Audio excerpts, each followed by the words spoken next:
This is The Extra Point, an Arizona's Family Originals podcast, sponsored by your Phoenix Suns. Well, the Cardinals have one of the best running backs in football in James Conner, but he did miss 4 games a year ago, so the Cardinals needed to add depth to the running back room in the offseason. So they drafted Trey Benson out of Florida State University, and this guy can absolutely fly. What do you hear his answer here in the Extra Point podcast about being disappointed with a 4.39 40 time at the Combine? He's a guy that likes to have a lot of fun. Had a lot of fun with his teammates when he stopped by the studio for a hot dog and hamburger eating contest on the news.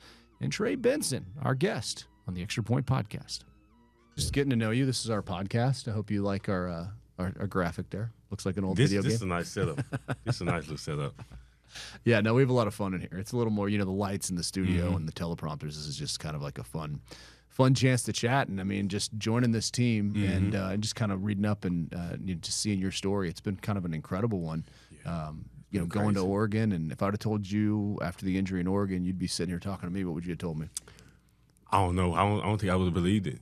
It's crazy. I knew, the time gonna come like this, but I just didn't know when. I ain't know the matter of time because I was injured at Oregon my freshman year, and it took a lot to get to this point. Yeah, and when the injury happened, you can come back from injuries now, but how much did that make you sort of appreciate your abilities? And do you take extra care of your body now if knowing what you had to go through to get back? Yeah, when I first got to Oregon, right? So once we got treatment after practice, I used to think it was punishment because that's killing my time to go home and take a nap and stuff. But I realized it was very important.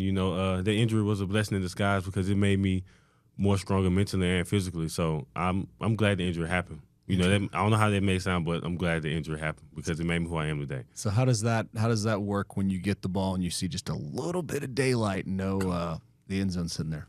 It's the best feeling in the world, seeing that little bit of daylight. Cause you don't got to think much then. It's right there. So just hit it and don't look back. Hit your head on the goalpost. Hit your head on the goalpost. Is that how you got? So tell us the story. They were calling you what? Forrest Gump. Really?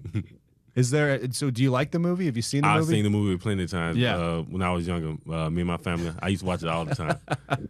All the time. And so, that's something that very few people get to experience, breaking one into the clear. What is it? We've got some video of it. What is it like when you bust one and know there's about to be 70,000 people here losing their minds? It's crazy because when I bust one, everything's just zoning out for a little bit. And it don't zone back in until I cross the end zone because that's when I just lock in and I just focus on do not get caught. I even look at the jumbotron, make sure nobody behind me. So it's crazy though. But like I said, it's the best feeling in the world because when I get that crease, I'm like in my head, I'm like, oh yeah, it's over. I got it. Is it an art looking at the jumbotron? Like, do you have to train your head to go up like that? How do you have to, like in the pregame warmups? Are you looking at the different jumbotrons? Sometimes. To know where to look? Yeah. Once I look at it, it just make me appreciate the game, or it just feels surreal when I'm looking at the jumbotron because I'm like, that's me right there on the jumbotron. That is crazy. Because I used to be at college games when I was in high school looking at other people on jumbotron, and just me being in that position now is crazy. Were you always the fastest? Were you always the running back coming up? If I'd have told you when you were 8 years old you'd be in the NFL, what would you have told me? I don't know. I don't know. That was all. It wasn't always my dream at first. Honestly, I liked baseball more than Really? Football when I was growing up. I just grew up playing baseball a little bit more. But one of my friends, he was playing football, and I wanted, go try it out. So my mom took me to the little practice that they had, and they gave me the ball, and I just outran everyone. And so that's when I became, I started to perfect my craft at it, work on it in those past couple of years, and I got good at it, and then I started to love it. Do you still like baseball? Could you still, if we were to, get you in a uniform down at Chase Field right now, could you catch up to 94 miles an hour? I might be a little rusty, but, up and coming. It'll take a couple weeks probably a couple days, really. But I'll be a little rusty for sure. Well, I think you made the right decision at the Combine. What was it, 4.39? Is that right? Were you happy with that time? No. That's crazy. I was not happy with that time. My goal was a 4.39 at first, but my goal was a 4.3. Anything 4.3 at first, but once I got into training and I was seeing the times that I was clocking during training, I'm like, 4.3, that's easy. Like, I know I could get, like, lower than that. I wanted to get to, like, a 4.31 or 4.29. Like, that was my goal. That's what I was kind of clocking, during training and stuff on the lasers. But 4.39, that was probably one of my worst times that I had. I ran it when I was 16 years old at the Nike Open. I was ran a 4.48 but I ain't had no technique, and that was just me getting up and running. But me having the technique now, it took some off. But I feel like I can. 4.29 was my worst time. Wow. I feel like I can get a 4.2. Wow. What's the difference between running fast with the lasers but carrying a football and people chasing you? How does the running? That is different. Yeah. Way different. That is way different. I feel like I pick up the speed, out the 40 yards, that's when I get faster. That's what I feel like. So the first 40 yards, that's me just kind of warming up to it. But as we get to the 45 to 50, the 55, or that's when it starts to click for real. Yeah. And it shows on film. No, it does. Yeah, we've got it. What was it? We've got about 5 house calls on film. Those are fun to watch. Yeah, I know one of my clock 23 miles per hour. Did you really? Do you have a goal of how high you'd like to run? What speed you'd like to run? No, I just run. What was Usain Bolt? Do we know? I don't know, 20. I don't know. Can you catch him? Not on his level, though. But could he do it while people are chasing him and he's carrying a football? That's the biggest question. Yeah, that's the biggest part about it. I don't know.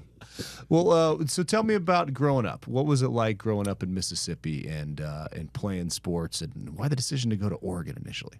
Growing up in Mississippi, it's hard to make it out of Mississippi because that we don't have many mentors. We don't have that many people to look up to. We didn't have the cone drills, the running back drills and stuff. So drills was kind of new for me when I got to college. Yeah. So seeing the drills and stuff, it was new to me because we didn't do that, and we just was off natural talent in Mississippi because that's all we had. We didn't really have no coaching and no training. We didn't have that many people there to help us out. We just was always, it was just raw talent. That's what I call it. But, growing up in Mississippi, it was great. Great people, great food, and my family was great, and they was very supportive. Just me making it out of Mississippi, I'm representing for them right now in this exact moment. So it was pretty cool. And when I wanted to leave Mississippi because no one ever, left Mississippi. And the guys that did get the chance to leave Mississippi, they either went to Ole Miss or Mississippi State. But I wanted to be different, to be brave, and go 36 hours away from home. Wow. What was that like first time you got there? Yeah, like going to the moon?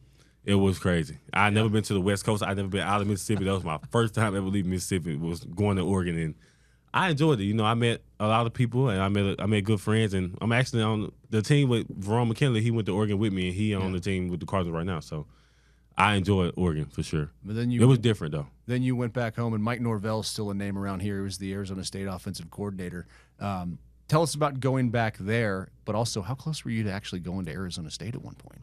I was close to going to Arizona State, really? too. Really? I love the coach. I love the coaching staff. I never got to visit there, though, but I love what they had going there. So that's when Jaden Daniels was there, too, I think. Yeah. So, I love that. I was real close to going there, too. Team would have been loaded. Oh, gosh, that I was hurts. real close to going there. That really hurts. But you go to Florida State, and what was it like for Coach Norvell to bring you in and to get so close to – what was that like last year, knowing that you guys should have been in there?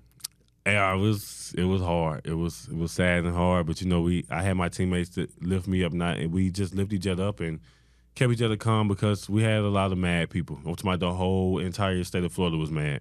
The governor was mad. So it was crazy, but it made us way closer than we was. We already close, but that made us closer, and we bonded right after that. When we found out we didn't make it, we still had a lot of team bonds, and I'm excited for the guys at the next level. But they'll get it again this year. But you think they will? You think Florida? I think they will. So we've got a playoff game out here. What would it mean to have your Seminoles out here playing in the playoff? I will be there at the game. if I'm available, I will be there. So how much does getting that close, not qualifying for the the national football playoffs, the college football playoffs, how much does that drive you in chasing a championship here at the pro level, knowing you could be so close but not quite get there and feeling that pain? I just know something good is gonna come out of that. That we didn't make it this time, so I just know I got a feeling that we're gonna make it. I'm gonna make it some way this way. In the league. So Super Bowl, it'll be great. It'll actually be great. And if it's this year, next year, or whenever it is in my career, I feel like it's coming though. Yeah, and you have a lot of guys in your running back room. I know you've bonded with Michael Carter there, but how as a rookie do you kind of blend in that room, but also stand out? When I first got in the room, it was I love those guys already. They're like big brothers to me, and we just come in and laugh every single day. It was just it's exactly like the running back room we had at Florida State. But the size that I have, or me and James kind of had that size, but we both had the speed too as well. But me, I'm a jokester, I'm goofy all the time, and I don't want to step on no one's toes. I'm just trying to be a sponge, learn what I got to do. and just being in the NFL? Have you had that like welcome to the NFL? Like what has the last 3 months of your life been like since hearing your name called on draft day? It's been surreal, you know, just learning my teammates and learning how the NFL works, and just every time I look at the logo, it's just different. Like, I just shake my head every day. I'm like, I'm really in the NFL. Like, I say that to myself probably every 5 minutes. That's crazy. So I really be enjoying the moment. Me, right now, I'm just enjoying the moment, really. That's fantastic. Hey, thanks so much for coming in. Appreciate it, man. Yes, sir. Yeah. This is The Extra Point, an Arizona's Family Originals podcast, sponsored by your Phoenix Suns.